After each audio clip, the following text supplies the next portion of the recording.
No programa Papo de Segunda da GNT, a jornalista da Globo News, Natuza Neri, fez uma declaração lá que eu vi muita gente aplaudindo, né? A Natuza Neri disse que não vai deixar nenhuma herança para o seu filho Liam. Eu quero ouvir com vocês aqui para a gente entender algumas coisas que ela falou, porque na verdade o negócio é bem mais complicado do que isso, né? Vamos ouvir juntos aqui Natuza Neri falando sobre esse tópico. Esses dias ele estava dizendo assim, falou, você falou alguma coisa de herança. E? Aí eu falei... E não tá de bobeira não, hein? Aí eu falei assim, não conte com isso. Falou. Todo o dinheiro que eu ganhar em vida, eu vou investir na sua educação e vou gastar em vida. Depois que você tiver adulto, você vai cuidar da sua própria vida. O dinheiro que eu ganhar vai ser uma parte pra gente aproveitar e uma parte pra cuidar da minha velhice. Não conte com herança.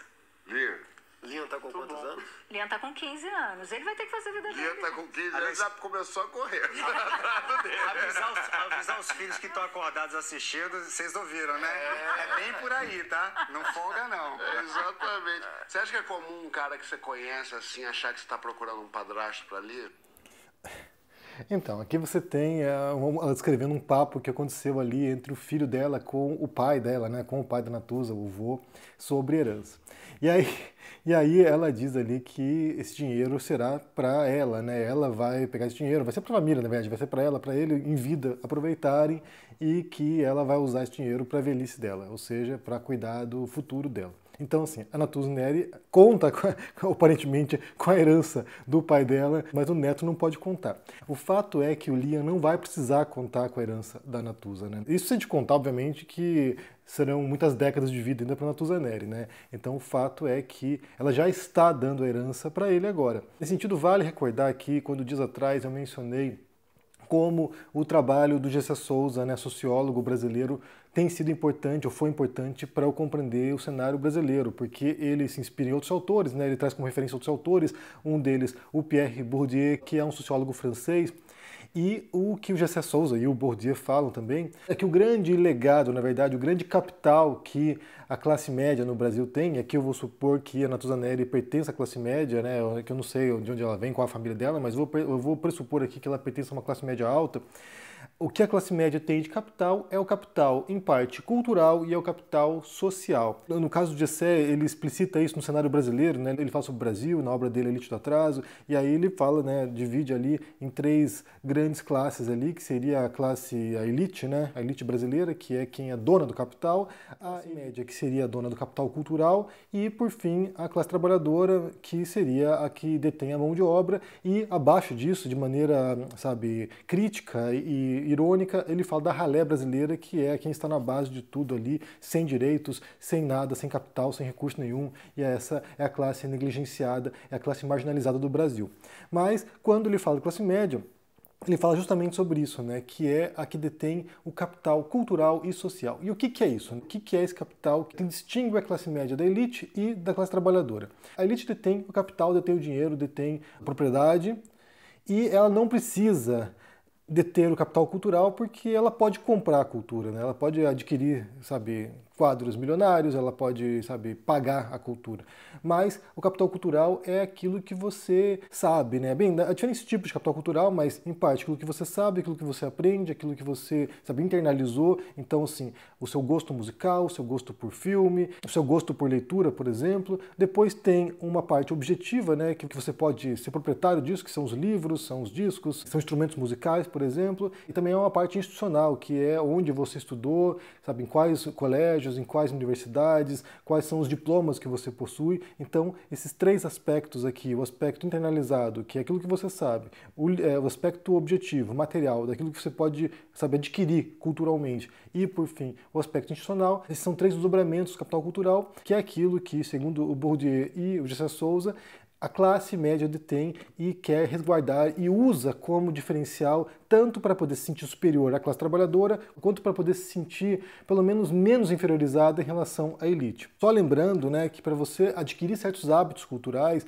para você poder ter o tempo para isso, a dedicação para isso, o esforço para isso, também tem muito a ver com a classe social na qual você está inserida. Você ter a possibilidade de adquirir livros, de você sabe, não precisar trabalhar o dia inteiro para poder pagar suas contas, você poder ter o tempo para poder ler esses livros e compreender esses livros, internalizar esse conhecimento, também é um privilégio da classe média. E além disso, tem o capital social, que é a sua rede de conexões, a sua rede de relações. Então vamos supor que o filho da Natuza Neri não tenha 1 centavo da herança do avô ou da Natuza, mas ele vai ter, junto com o capital cultural que ele adquiriu graças a ser filho de jornalista, então assim, já tem ali, eu suponho que a Natuza Neri tem hábito de leitura, isso é também algo que inspira os filhos a lerem, já tem livros em casa, já tem, sabe, esses recursos, né, essas possibilidades de adquirir cultura, de viajar para o exterior, por exemplo, viajar pelo Brasil, ou seja, já tem essa possibilidade de pessoalmente ir lá olhar certas coisas. Então, além disso, ele também vai adquirir, pelo fato de ser filho da Natuza, pelo fato de ser filho de uma jornalista da Globo, ele vai adquirir uma série de laços sociais, tanto nas escolas que ele estudou, quanto no círculo da mãe dele, né? No círculo de jornalismo da Globo. Então, esse tipo de capital social também abre muitas portas, porque é o famoso QI. É aquela coisa, né? Quando você vai numa entrevista de trabalho, você vai lá ser entrevistado. Vamos supor que ele estude jornalismo. Ele siga os passos da mãe e vai estudar jornalismo. Ele vai ter um monte de colegas na universidade que vão trabalhar com ele no futuro, possivelmente. E quando ele chegar lá para fazer uma entrevista de trabalho, ele vai dar uma carteirada, né? Vai até por indicação, inclusive, até alguém lá que a mãe conheça, vai, fale com o fulaninho lá, que ele vai dar uma atenção para você. Basta pensar no caso do Thiago Leifert, por exemplo, né? O Thiago Leifert, filho de um diretor da Globo, ele vai lá e ele é claro que ele tem um tratamento diferenciado.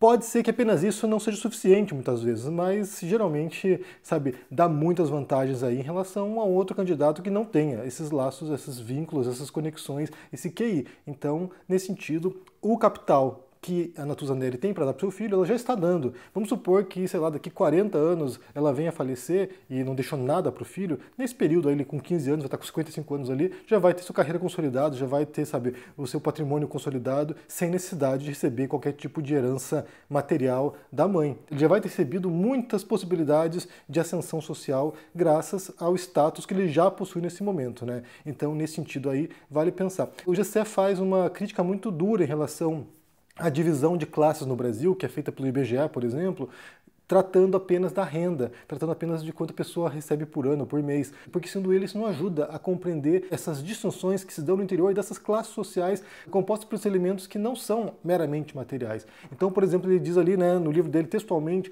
que se você pegar, vamos supor aqui, um cara que trabalha numa montadora de carros, né, e ganha um salário bom para isso, e você pega um professor de escola pública, de classe média, embora o professor possa vir a ganhar inclusive menos do que o cara que trabalha numa montadora, de um trabalhador de uma montadora, ele possivelmente tem mais capital cultural e social do que o trabalhador da fábrica. Então, nesse sentido, o professor seria classe média e o trabalhador da montadora seria da classe trabalhadora, mesmo havendo uma discrepância salarial ou de renda. Então, isso ajuda a compreender como isso vai impactar, inclusive, na formação de novas gerações, né? Como novas gerações já nascem no interior de uma classe e perpetuam certas vantagens, certos privilégios que são pertencentes a essa classe. Então, que fique bem claro aqui, a Natuza Neri não precisa deixar nenhum patrimônio material para o filho dela, porque ela já está deixando vários patrimônios culturais e sociais para ele. De qualquer modo, o filho dela não estará nas mesmas condições de competição de o filho de alguém da classe trabalhadora ou, como diz o GCE ali, da ralé brasileira. Não está nas mesmas condições. Ele já está em muitos pés de vantagem, em muitos metros de vantagem nessa corrida. Mas eu quero ouvir de você como é que você entende essa fala da Natuza Neri, né? Como é que você interpreta isso, o que ela te diz. Pode deixar aqui no comentário, deixe o joinha nesse vídeo aqui, se inscreva no canal ativando o sininho, isso é muito importante para ajudar aqui no engajamento, se torne um membro ou um apoiador do canal, que eu vou começar a produzir conteúdos preferenciais para membros e apoiadores. Eu quero começar agora a trabalhar com alguns livros, ler alguns livros com vocês aqui, a gente poder analisar alguns livros, então eu vou começar a divulgar esses conteúdos primeiro para quem for apoiador ou membro, então os links estão na descrição desse vídeo aqui, se cuide por aí e até mais. Tchau! E aí, turma do canal do Henri Bugalho, eu sou o Eduardo Moreira e tenho um convite especial para fazer para vocês. A gente vive numa sociedade que abraçou o paradigma da competição e da vitória. Vai numa livraria, entra na seção de mais vendidos. Todos os livros são como se tornar um vencedor, como chegar em primeiro lugar. Pois é, tem gente que resolveu abandonar esse paradigma, que percebeu que é essa maneira de viver que nos trouxe até aqui, com poucos donos de tudo e com muitos donos de nada. Eduardo Marinho, filósofo das ruas, é um exemplo de alguém que resolveu abandonar essa lógica e experimentar o que é viver junto com aqueles que não têm nada. E encontrou sentido nessa caminhada. Encontrou sentido em ter uma vida onde ser o derrotado significa ter sucesso nesse paradigma da vitória dos injustos. Para você assistir uma aula com Eduardo Marinho inédita e ao vivo, eu te convido para no dia 17 de dezembro estar com a gente às 8 horas da noite no Instituto Conhecimento Liberta. Para você se inscrever e participar é super simples e é de graça. É só clicar no link aqui em cima ou aqui embaixo. Em poucos segundos você vai estar inscrito. Chame seus amigos e amigas para participar também. Ninguém pode perder essa.